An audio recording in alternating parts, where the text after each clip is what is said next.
లో రాజధాని నిర్మాణం 100% పూర్తి చేస్తామని మంత్రి నారాయణ తెలిపారు.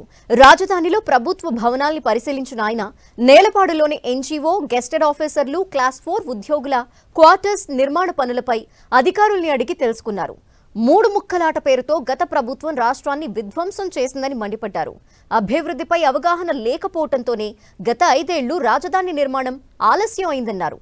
మొత్తం 4000 ప్లాట్ల నిర్మాణం వచ్చే మార్చి నాటికి పూర్తవుతుందని, ఇక్కడుండే అధికారులు, ఉద్యోగుల కోసం ఎస్ఆర్ఎం, విట్ యూనివర్సిటీలు, సిబిఎస్ఈ స్కూల్స్, ఆసుపత్రులు వచ్చే మార్చి నాటికి ఏర్పాటు జరుగుతుందని మంత్రి పేర్కొన్నారు.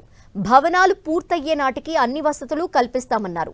గత ప్రభుత్వం సింగపూర్ అధికారులపై కేసులు పెట్టి వేధించిందని, వాళ్ళకి ఒక నగరాన్ని ఎలా నిర్మించాలో అవగాహన లేదన్నారు. వైసీపీ నిర్వాకంతో ఏపీ, సింగపూర్ మధ్య సంబంధాలు దెబ్బతిన్నాయని, సింగపూర్ పర్యటనలో అక్కడి ప్రభుత్వానికి ఏపీపై ఉన్న ముద్ర పోయేలా చేస్తామని మంత్రి నారాయణ తెలిపారు. అయితే గత ప్రభుత్వం 3 ముక్కలాటాడి రాజధాని ఎక్కడ లేకుండా చేసింది. అంటే రాజధాని కట్టకూడదు అనే యొక్క దురుద్దేశంతో చేసిన పని అది. కేవలం దురుద్దేశం. అంతేకాకుండా ఇక్కడ ఒక మంచి రాజధాని వస్తే ఎక్కడ తెలుగుదేశం ప్రభుత్వకు మంచి పేరు వస్తుందో ఆ పేరు రాకూడదని ప్రజల యొక్క సొమ్ముతో కట్టిన 9,000 కోట్లని వేస్ట్ చేశారు. అంటే దుర్వినియోగమే.